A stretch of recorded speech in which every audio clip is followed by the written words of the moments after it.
Hello, my name is Christopher and welcome to a driving impressions video. I usually do two videos when I have a car. One where I drive about 600-700, even 1,000 kilometers sometimes, just to get a feel of how the car is on a long journey, charging, consumption and all that.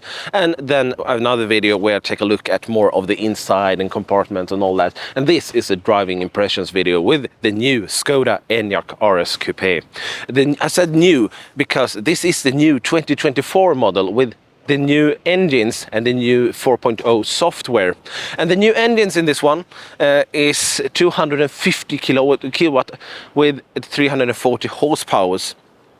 Which is more than before, and we can now do 0 to 100 in 5.5 seconds with this RS model.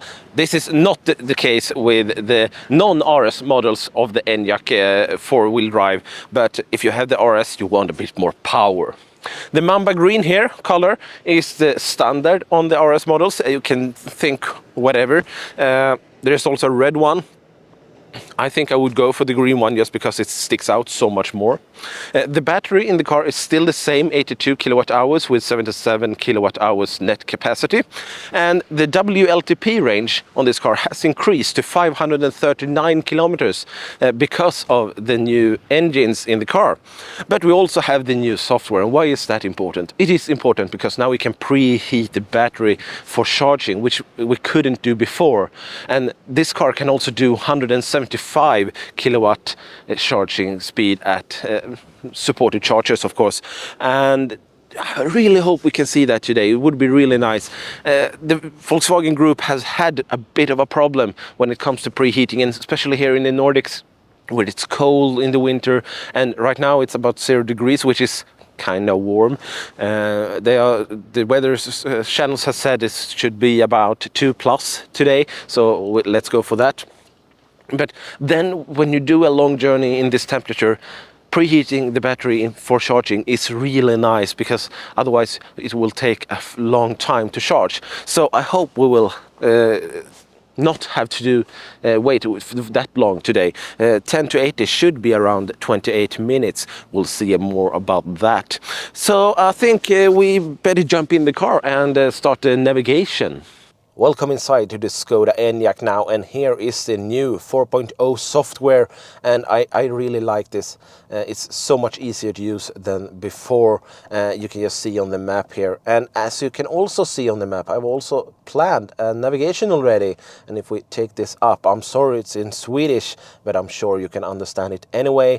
Here is our first target, Grums, which is 327 kilometers from where I am right now. Then we're going to stop and charge at another charging stop, which it changes all the time. This is the third charging station I've seen just standing still and planning this route here. Just stick to one, please. Then we're going to Ludvika, Heby, and then we're going to home here. And I understand that you don't understand any of these cities. It's okay, it's fine. The total trip will be, what was it? 709 kilometers, and we should be home in about 10 hours if we go now. So we better do, unless we want to come home much later.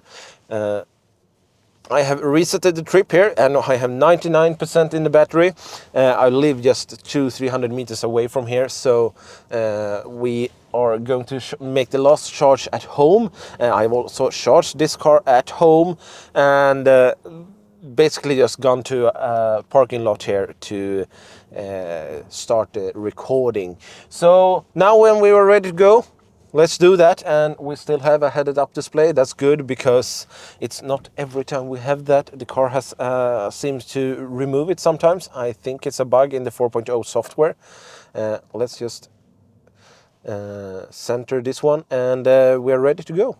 Something I've complained a lot about in earlier models of the Skoda Enyaq and other cars from Volkswagen Group is the sign readings. We have signs next to the road with speeding and whatnot, and the car can adapt that and read those signs and adapt the speed according to what it says on the signs. But that has been working quite badly before. But now with the 4.0 software, I think it's much better. I've been driving it, just now I've been driving 13 kilometers, so it's not much big of a test, but I've been using it the whole week. I've had this car and really enjoy it. It's quite easy. One time I've had to take action myself when it wanted to go 70 kilometers instead of 110 on the motorway. So that had to be, that was an error, of course. But otherwise, like for now, it's 80 here. The car goes up to 80 and this is a 70 sign, goes down to 70. So easy to just sit here and drive. Another thing with this new software, I'm sorry this is in Swedish, but I'm sure you can understand most of it anyway. If you go to charging and we go to optimize, you can see that it says 15 kilowatt here. What does that mean? Well, that means that if I would start a DC charge now, fast charge right now, I would get 15 kilowatts. And that is because the temperature in the battery is not optimal, and also the battery state of charge is 95%, so it can't take that much. But when we go to a lower state of charge, like 10-15%, and the heating battery will heat itself, we should see a much higher number there.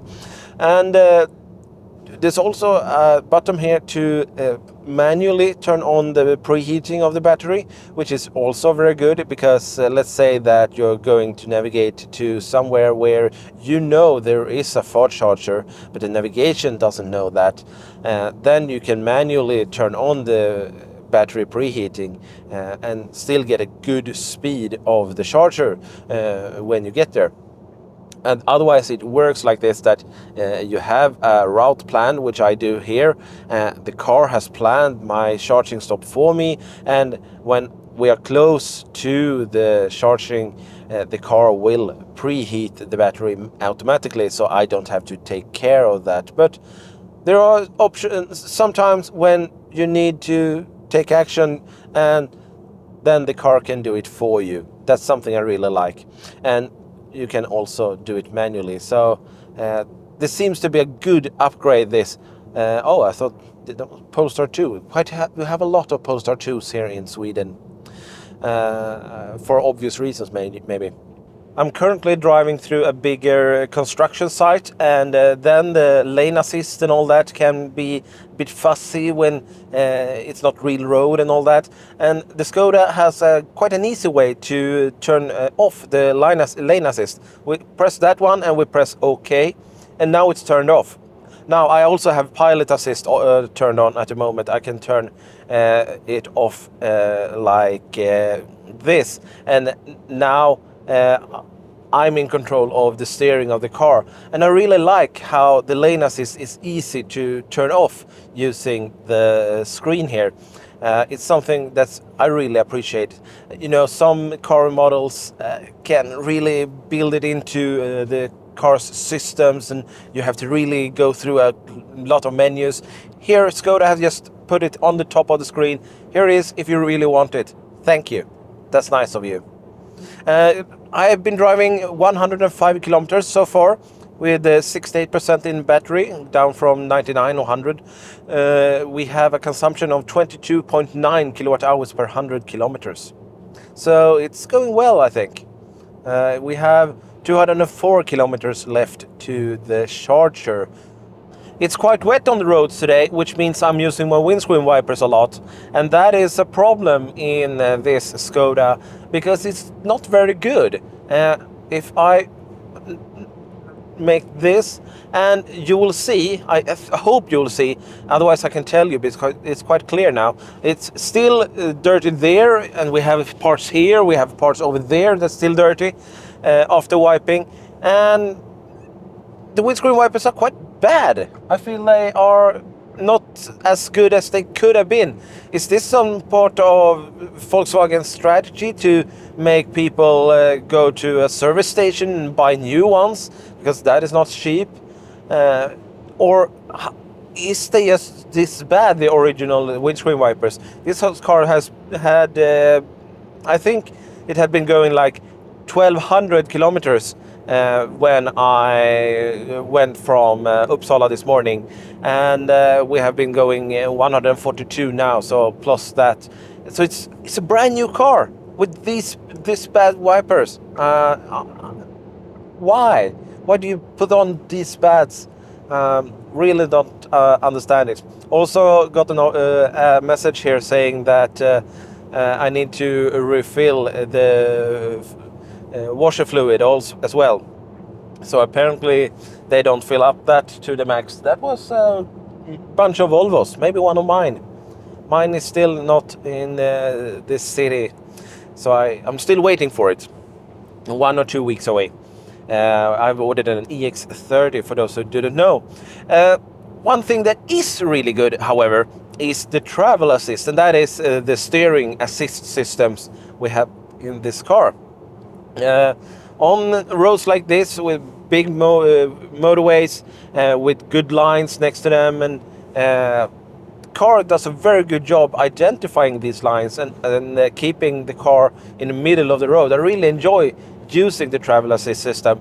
It's not as nervous as in many other cars or scary to use. It's actually quite good. And I can also see that in the head-up display if it's active or not, and if it can identify the lines and warning messages and all that. So it's also a very good head-up display as well when it comes to this. So good job Skoda and Volkswagen Group for the head-up display and the travel assist system. I really enjoy it. So I just heard a big beep, got really scared, and what's going on, what's happening, like a big alarm, what's going on. And I also had a message in the driver display then saying that I'm tired, I should stop and take a break. And I know that there is a legal thing from EU that the car manufacturers have need this thing, doziness thingy. I don't know the name exactly, but it's something about doziness. I'm tired. But this warning that Skoda had was really not annoying, scary, I would say. I got scary because I thought something was happening with the car, or that I was about to crash or something. But it was just, you're tired. That was way too much, in my opinion. I don't know why it says I'm tired. I guess it's looking into my eyes and all that. I have the sun, not as much now, but it's very much that I have to do this with the eyes to keep the sun from the eyes. So maybe something about that. We have been driving for 2.5 hours, and I mean, it's not unusual for me to drive 2.5 hours. We are coming up to 200 kilometers, 196 right now. We have 40% left in the battery, and we have 113 kilometers left to the charging station, 1 hour and 19 minutes. And if we click on this charging here, we go to optimize, and here we can see that currently we can charge in at 54 kilowatts if we were about to stop and charge right now. But there's also a little text here saying that we can optimize it for up to 128 kilowatts. And to do that, we need to preheat the battery in 34 minutes. It doesn't really say minutes here, it says 34% is needed.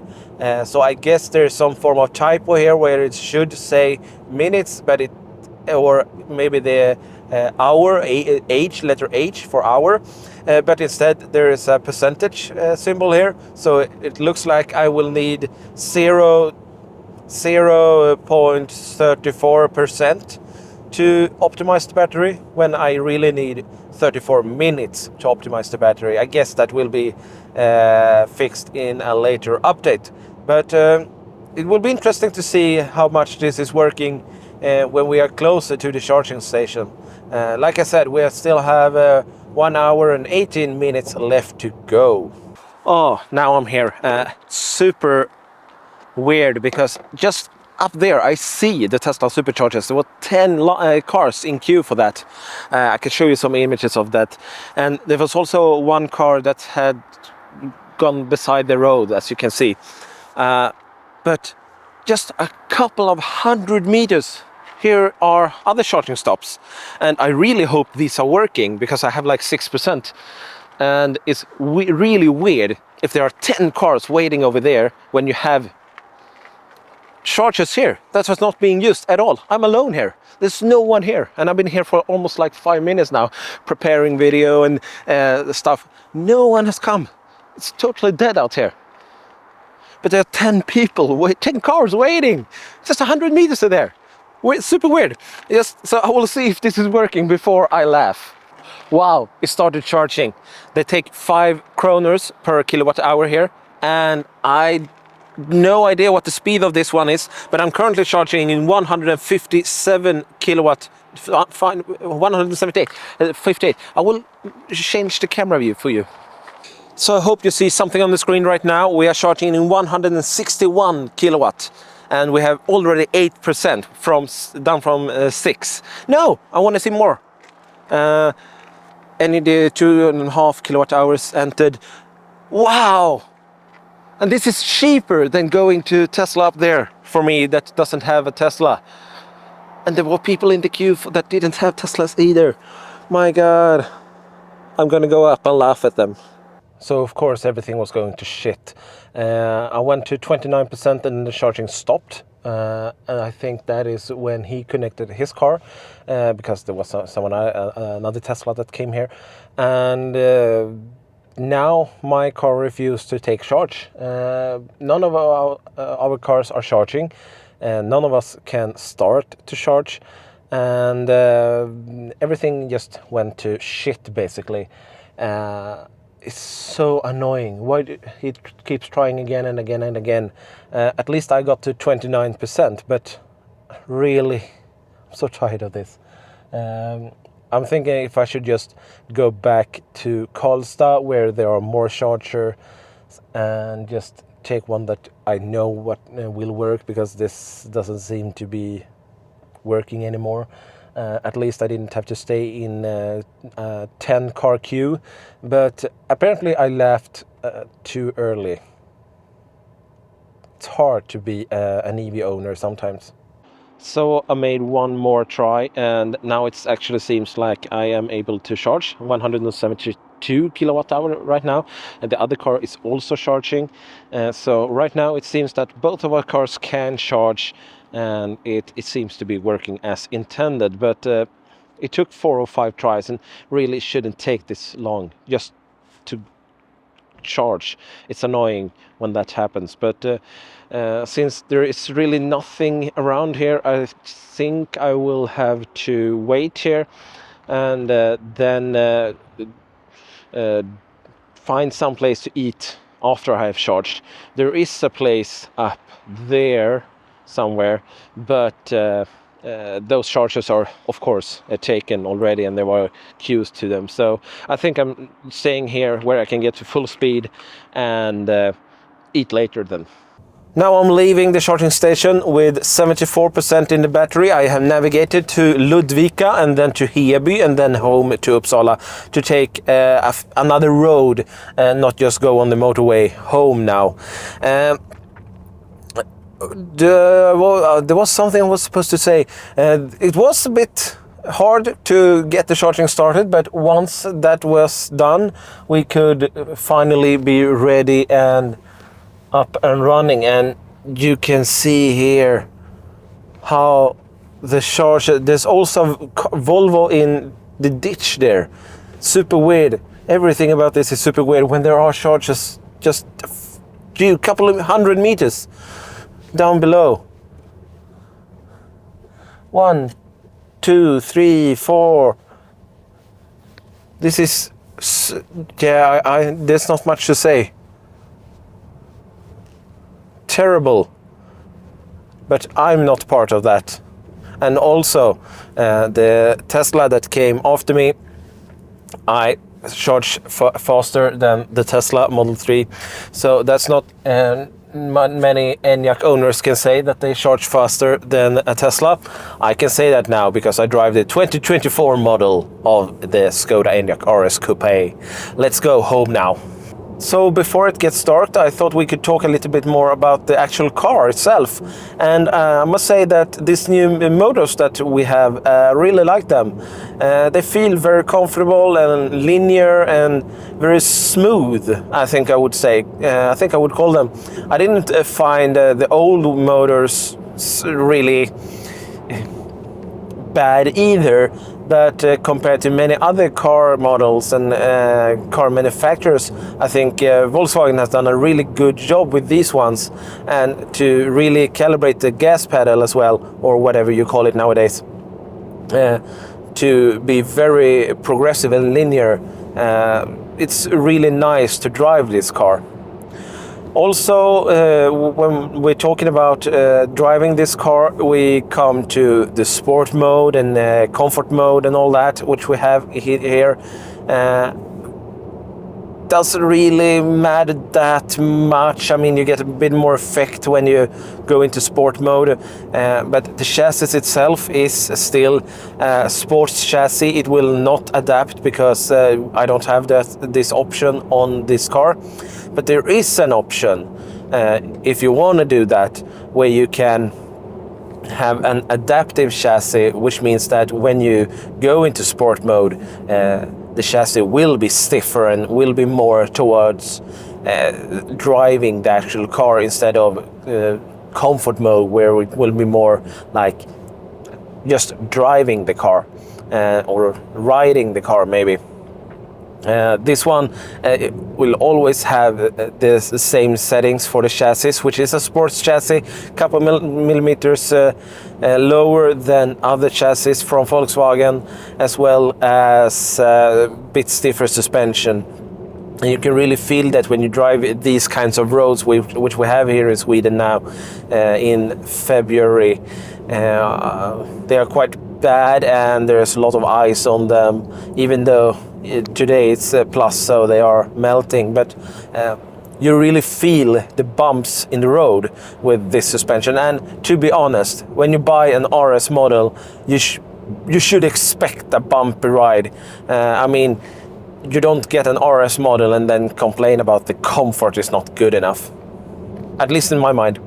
But as I said, you can pay a bit more in the maxed out version, which this isn't. Again, you can have the adaptive chassis, which will be more comfort, more sporty and whatnot.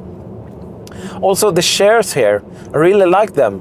They have big sides, which will support you when you're driving, fun driving, we can call it. And also for the legs, really good. I think the thighs have good supports. They are quite long, these seats, which means that maybe for women, people with shorter legs might find this a bit irritating. I know that the thigh support is often more welcome for us men than women, but they are there and there's not much to do about it. They are not adjustable in this one. I like them, but I think the best way is to, of course, go to a Skoda dealer and try it out yourself. But after been driving 411 kilometers, I still have 28 to go, 280, sorry. I'm thinking in Swedish miles, which is annoying to not being able to use in Swedish. In English, because if I just say miles, you will think about the English mile. Why not just use real miles in kilometers? Anyway, that's another story. So after 412 kilometers, I'm not tired in my body, and everything is good. Skoda Enyaq is a good car to drive. It's maybe not the most fun car to drive, even with this RS version. But to be fair, most of the time, 99% of the time, we just do this kind of driving. It's nice to have the RS when you do that last 1%. When it comes to noise, I'm a bit disappointed, I must say. Right now I'm driving at 70 kilometers an hour, and at this speed it's all fine and well. But I've been driving a lot of motorway earlier today, and then when you were in speeds like 110, 100, 120 even, there was a bit of a road noise coming into the cabin here. No wind noise whatsoever, so that's good, but more road noise than I would prefer. There's been a lot of wet roads today, so that won't help anything, but yeah, I'm a bit disappointed. There is a way to solve this, however, and that is with the sound system in the car. When you buy an RS, you get Canton speakers, which is the top level speakers for Skoda Enyaq, as standard. And I think they are really good. One of the better ones out there.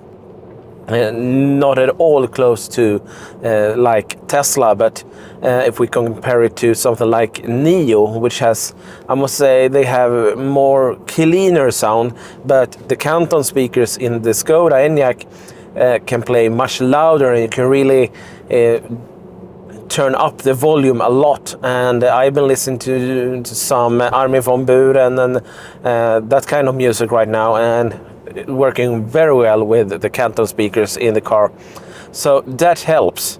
But if you have no sound at all whatsoever, at 70 is fine, but at 110, So we had 22 minutes left to the charger, and I went here to charging and then to optimize, and noticed that it says 69 kilowatts, and we can optimize to 140 with 34 minutes of preheating, and it says start preheat.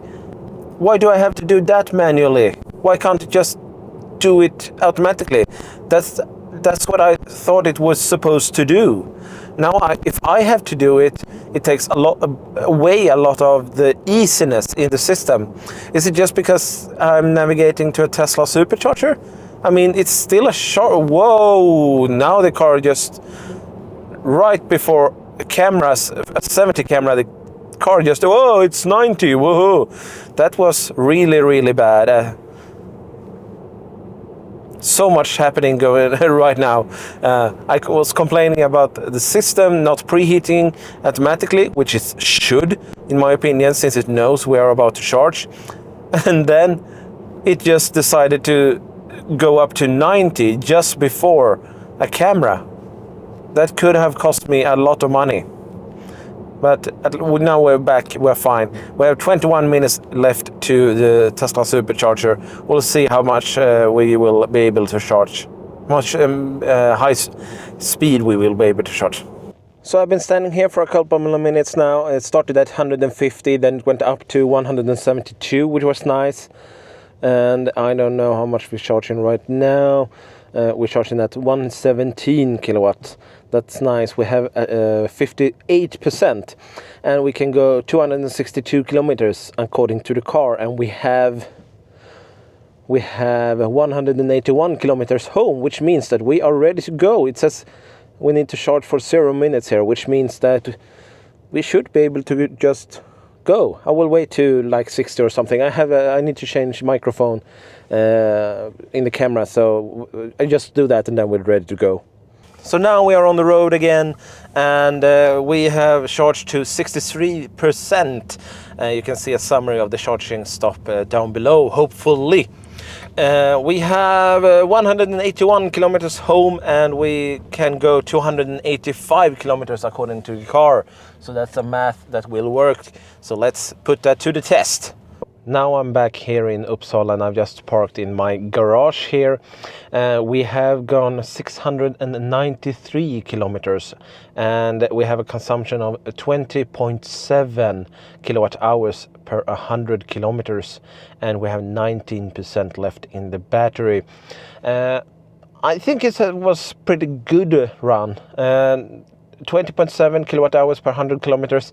I'm fine with that. We were driving motorway all the way to Grums, and then we took the some slow roads on our way back, going 80, 70 like that. So the consumption lowered there, but I'm good with that. I will do some calculation of the what we have paid and all that, and come back with a conclusion tomorrow. I think you will see this in a couple of seconds.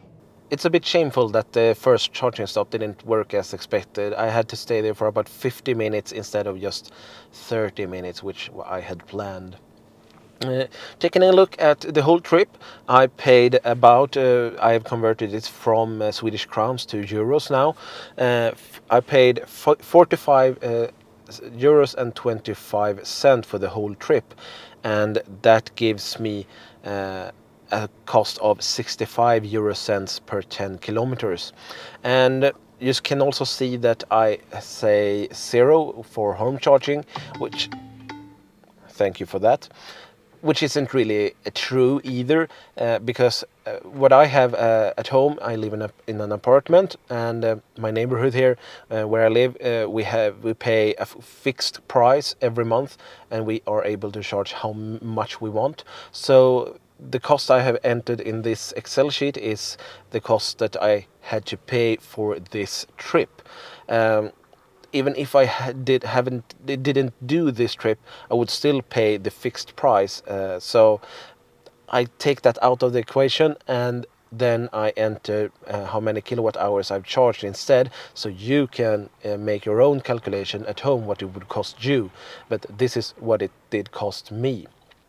And if you're going to be exactly like that, I might have to wait for the next month to get my invoice for that and see how many kilowatt hours I've charged, and then apply that price on the fixed price, and figure out what that cost would be. And sure, I could do that, but these videos would they would have to wait for that invoice like 1.5 months in worst case scenario, and I don't want to do that. So I do it like this, and then you can see for yourself what it would have cost you.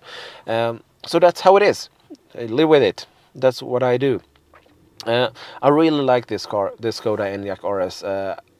I think this might be my favorite car on the MEB platform, but I also like these kind of a bit more sporty cars that, well, they try to be sporty but isn't.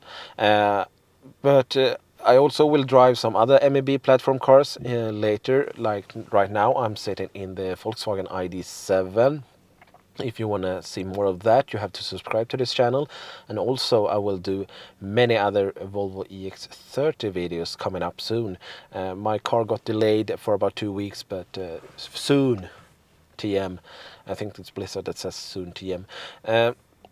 Otherwise, I will stop talking. The Skoda Enyaq RS is a nice car to drive on long journeys, especially with this new preheating battery functionality that it didn't have before. It was much needed. And as I said in the video, how many times have you been able to leave before a Tesla? Sure, I was there first, but they started charging off before me because of the trouble I got and yada yada.